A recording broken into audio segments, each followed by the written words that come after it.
Hello. आज है हमारा मनाली का चौथा दिन। मेरा प्लान था कि आज मैं रोहतांग पास जाऊंगा कोई बाइक रेंट करके, लेकिन मुझे पता चला कि बाइक बैन हो चुकी हैं रोहतांग पास के लिए। वहाँ आप बाइक नहीं ले जा सकते, चाहे वो पर्सनल हो या रेंटेड।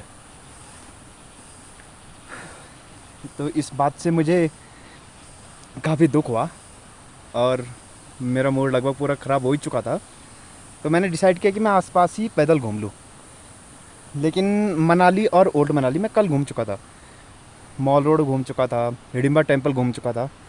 तो वहाँ मेरा घूमने का आज मन नहीं कर रहा था।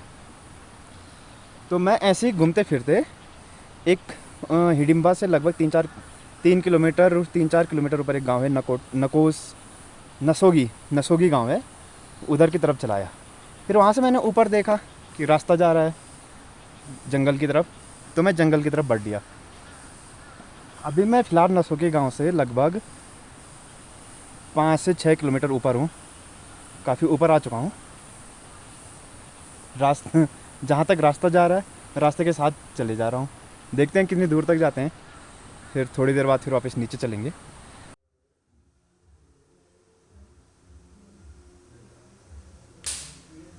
खुशी दिख रही है आपको मेरे चेहरे पर? नहीं ना? क्योंकि इन्होंने मेरे स्पेशल चाप में इतनी सारी शिमला मिर्च ठूंस दी, जो कि मुझे पसंद ही नहीं है। क्या करें बताओ? स्पेशल चाप बोल के यहाँ आ गया। भैया, सियाली गांव किधर है? सियाली सियाली गांव। सियाली गांव। सयाली सियाली, हाँ क्या है? सियाल गाँव हाँ हाँ। यहाँ से सीधा जाओ, हाँ जी। नीचे मोड़ पड़ेगा, हाँ जी। उसके अंदर को छोटा रोड है। हाँ। फिर ग्रैंड व्यू होटल से उतर के नीचे सीधा सियाल गाँव। खैर,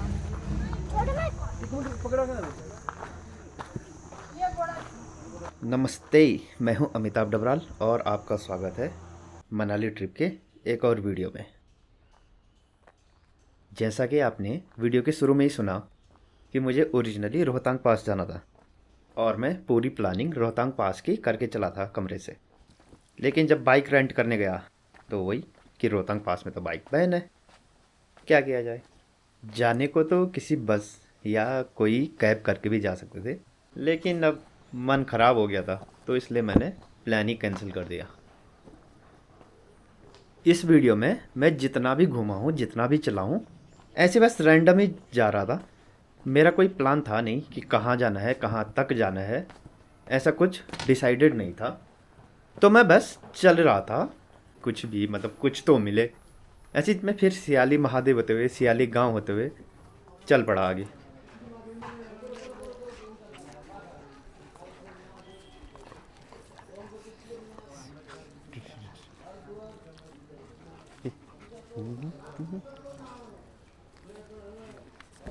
सियाली गांव से जब मैं मनाली की तरफ उतरने लगा तो मुझे थोड़ा आगे जाके ऐसी हल्की सी नाली दिखी और उसके बगल में रास्ता दिखा।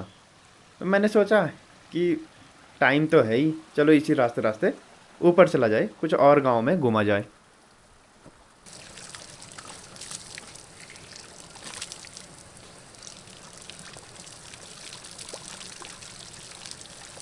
अब ऐसा तो है नहीं कि मुझे यहीं रहना है और मैं यहाँ कभी भी आ सकता हूँ। और अगर मनाली आया भी तो मैं गांव में आऊँगा, इसकी क्या गारंटी है? ये सब सोच विचार करते हुए, ये सब चिंतन मनन करते हुए मैं बस चले ही जा रहा था। अब आगे एक गांव है नसोगी, जो मुझे एक भाई ने बताया पानी पीते टाइम। इस पूरी ही घाटी में सेब के बगीचों की कोई कमी नहीं है। जहाँ देखो सेब ही सेब दिखते रहते हैं। गांव जहाँ हम रुके थे जॉस्टल में, उसके बगल में बगीचा था। अभी मैं जा रहा हूँ, ये रास्ते में बगीचा है।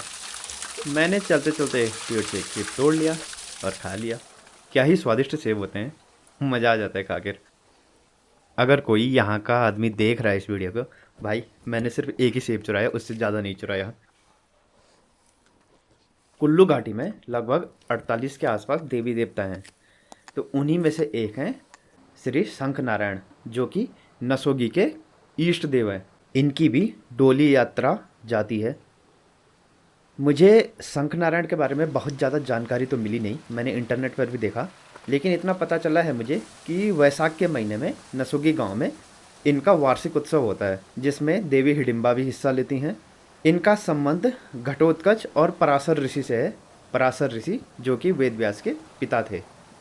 नसोगी में शंख नारायण का एक छोटा और प्यारा सा मंदिर है। यह मंदिर देवदार की लकड़ी से बना हुआ है, जो कि यहाँ की शैली है ही काठकुनी शैली में बना हुआ है। अब क्योंकि मैं किसी को पूछ कर नहीं जा रहा था कि कौन से गांव में क्या चीज़ है, तो मुझे शंख नारायण के मंदिर के बारे में नहीं पता था और मैं गांव के मंदिर में नहीं गया।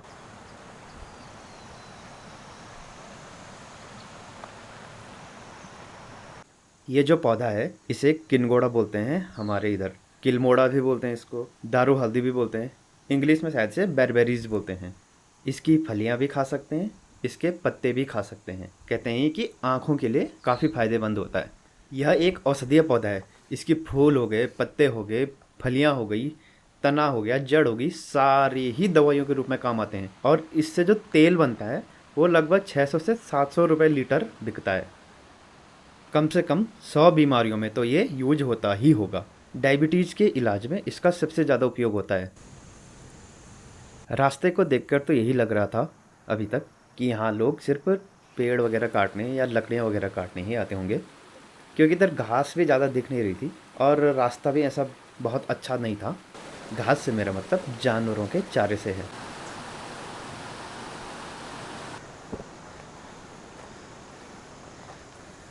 ये देखिए काला घोंगा, ब्लैक स्नेल। इसके ऊपर का सेल कहीं गिर गया है। आपके इधर क्या बोलते हैं इसको, मुझे बताइएगा ज़रूर।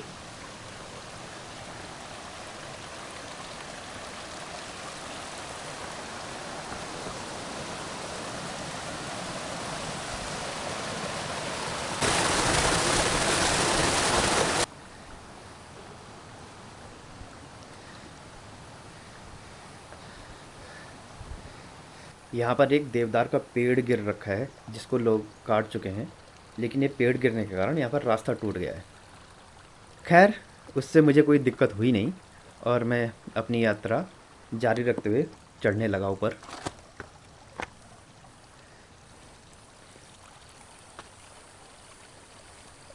अब जैसे से ऊपर चढ़ रहा हूँ तो वेजिटेशन जो है वो भी अलग अलग मिल रही है मुझे। अब यहाँ पर आके मुझे देवदार के छोटे छोटे नए नए पेड़ दिखने लग गए। अब ये नहीं पता कि ये खुद ही हो रखे हैं या लोगों ने लगा रखे हैं। और अब थोड़ा थोड़ा बुग्याल जैसा भी दिखने लग गया है।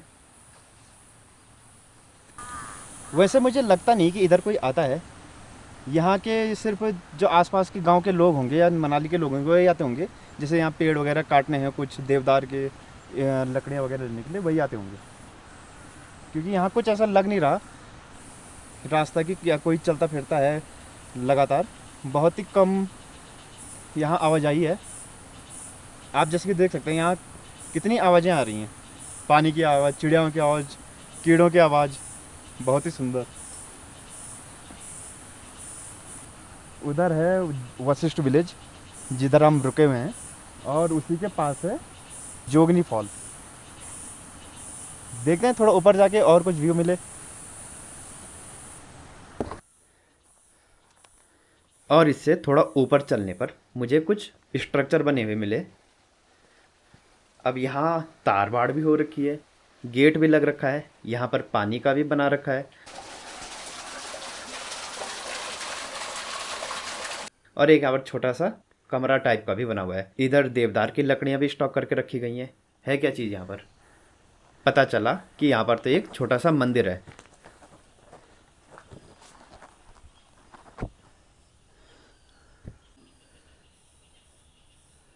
यहाँ पर एक छोटा सा मंदिर है। यहाँ हम ट्रैक करते करते पहुँच गए।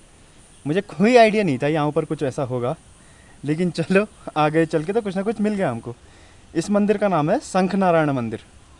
और इतनी दूर इसकी क्या कहानी है ये तो मुझे नहीं पता, और क्या पता ये इंटरनेट वगैरह या यूट्यूब वगैरह में है भी या नहीं, लेकिन खुशी हुई कि यहाँ कुछ है ऊपर। जी हाँ, ये भी शंख नारायण का ही मंदिर है, लेकिन लोग यहाँ कम ही आते होंगे, इसलिए यहाँ की शाखा जो है वो नसोगी गांव में स्थापित की गई है। तो हर साल नसोगी गांव से यहाँ शंख नारायण की डोली आती है और फिर वापस गांव के मंदिर में ही चली जाती है। तो ये यहाँ मंदिर के दर्शन वगैरह करने के बाद मैं नीचे उतर चुका हूँ और यहाँ पर मुझे ये आंटी मिली है जो लकड़ियाँ लेके जा रही हैं। ये मुझे ऊपर ज़्यादा टाइम भी मिली थी। तो ये तब से लगातार लकड़ियाँ ही ढोने पे लगी हुई हैं जंगल से अपने गांव। पहले मैं सीधे ही वापस मनाली जाने वाला था, लेकिन फिर मैंने देखा कि दूसरी तरफ से लोग गाय चरा कर आ रहे हैं, तो मैं उसी रास्ते पर चला गया। वहीं से ये आंटी भी लकड़ी लेकर आ रही थी, मैं उधर ही चला गया। मैंने सोचा कि अभी थोड़ा टाइम है तो इधर जंगल भी देख लिया जाए। कुछ और लेडीज़ लकड़ियाँ लेके आ रही हैं, जैसे कि आप देख ही सकते हैं। ये देवदार की लकड़ियाँ हैं। एक के पास जलाने वाली लकड़ियाँ हैं और दूसरी के पास ये कुछ घर वगैरह में यूज होने वाली लकड़ियाँ हैं, इमरती लकड़ियाँ। शंख नारायण ट्रैक से तो मैं आ गया हूँ नीचे, लेकिन नीचे आकर एक जगह से एक चौड़ा सा रास्ता ऊपर जा रहा था, दूसरी तरफ जा रहा था। मैंने सोचा थोड़ा उस पर चल के देख लिया जाए क्या है कैसा है। तो फ़िलहाल उसी की तरफ चल रहा हूँ, उसी रास्ते पर चल रहा हूँ। इस पर काफ़ी सीधी खड़ी चढ़ाई है, लेकिन खुला है अभी तक। तो कुछ गांव की औरतें लकड़ियाँ वगैरह लेके जा रही हैं, कुछ लोग गाय चुगा रहे हैं। हम थोड़ा ऊपर जाके देखते हैं थोड़ा सा कि क्या है। कुछ होगा तो अच्छी बात है, नहीं होगा तो नीचे आ जाएंगे। थोड़ा सा ही ऊपर जाने में काफ़ी थक लग जा रही है। चढ़ाई सीधी खड़ी है जिसके कारण, और थोड़ा फिसलन भरी मिट्टी भी है, थोड़ी आफत से आ रही है चलने में। ऊपर से मुझे कुत्ते के भौंकने की आवाज़ आ रही है, उसी तरफ चलता हूँ, देखते हैं क्या है ऊपर। पसीने से तरबतर नहा चुका हूँ पूरा, पसीने पोंछने का तौलिया भी गीला हो चुका है एकदम। मज़ा ही आ गया आज तो। देवदार के पेड़ कटे हुए हैं इधर, उनकी खुशबू बहुत ही शानदार खुशबू आ रही है। काश मैं आपको सूंघा पाता, लेकिन फ़िलहाल मेरी बात का यकीन कीजिए, आ रही है। ऊपर एक मुझे बड़ा सा पत्थर दिख रहा है, काफ़ी बड़ा पत्थर है।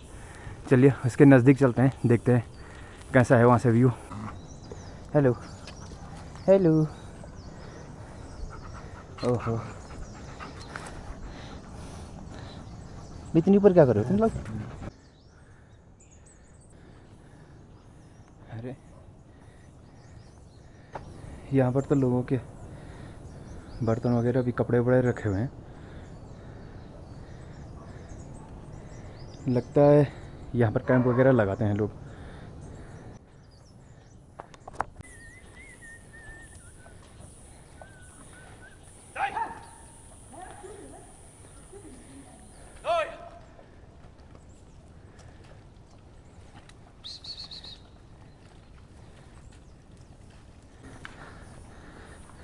ये जो पत्थर है इसका मैंने बाद में देखा गूगल पे, तो ये है Pride Rock, Lion King rock. Lion King movie में आपने देखा होगा प्राइड रॉक, तो वही इन्होंने इसका नाम रखा हुआ है।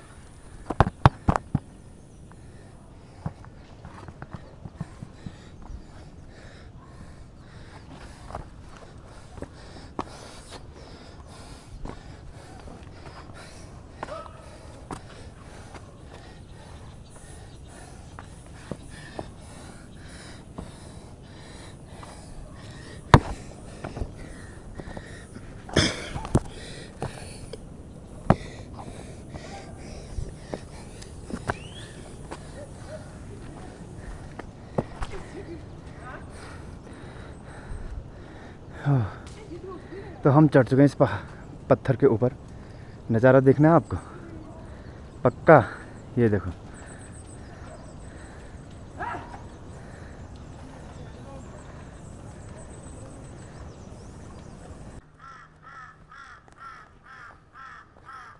यहाँ पर से थोड़ा सा ही ऊपर एक बुग्याल है, वहाँ पर कैंप साइट है, कैंप वगैरह कर सकते हैं। और फिर वहाँ से ऊपर और ट्रैक्स हैं, वहाँ के लिए भी रास्ता जाता है।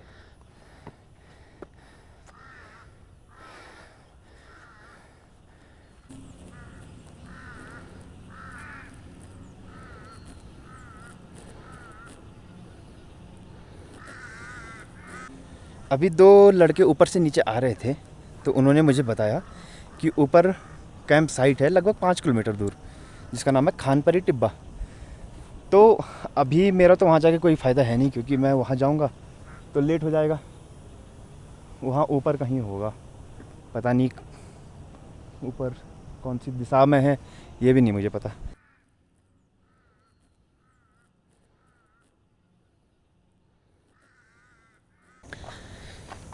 उतरने की प्रक्रिया शुरू हो चुकी है। अब जाते हैं नीचे आराम से। मुझे फ़िलहाल कोई देर तो हो नहीं रही है, लगी है भूख जम के। अब खाया जाएगा दाल चावल, और कुछ नहीं खाना मुझे। मस्त खा के उसके बाद जो नींद आएगी आज, सुभान अल्लाह माशाअल्लाह। अब कल देखते हैं कल का क्या सीन है, वो आपको कल वाले ब्लॉग में या नेक्स्ट ब्लॉग में आपको पता चल ही जाएगा। पहले तो मुझे समझ में नहीं आया था कि इतने कुत्ते यहाँ ऊपर कर क्या रहे हैं। फिर बाद में मुझे पता चला कि यहाँ ये जो लोग हैं ये गाय वगैरह चराते हैं, तो उनके साथ ही कुत्ते ऊपर आए होते हैं। लेकिन ये लाल कुत्तों की गैंग में ये बेचारा जर्मन शेफर्ड अकेला फंस गया। अब ये इनका मीटिंग सीजन चल रहा था, तो मुझे लग रहा है कि यह गांव से इन्हीं के साथ साथ ऊपर आ गया, लेकिन वो इसे अपने गैंग में आने नहीं दे रहे हैं। मैंने काफ़ी ट्राई किया कि ये मेरे साथ नीचे गांव में चल ले वापस, लेकिन वो मेरे साथ आया नहीं। आज के दिन का कोटा पूरा हो चुका है मेरा, तो इसके बाद मैं सीधे अपने हॉस्टल गया और नहा धोकर खाना वगैरह खाकर आराम से सो गया। इसके आगे का काम आपको करना है। वीडियो अगर पसंद आया तो लाइक कीजिए, कमेंट्स कीजिए, शेयर कीजिए, और अगर अभी तक आपने चैनल को सब्सक्राइब नहीं किया तो सब्सक्राइब कीजिए। अब आपसे मिलूँगा अगले वीडियो में। धन्यवाद।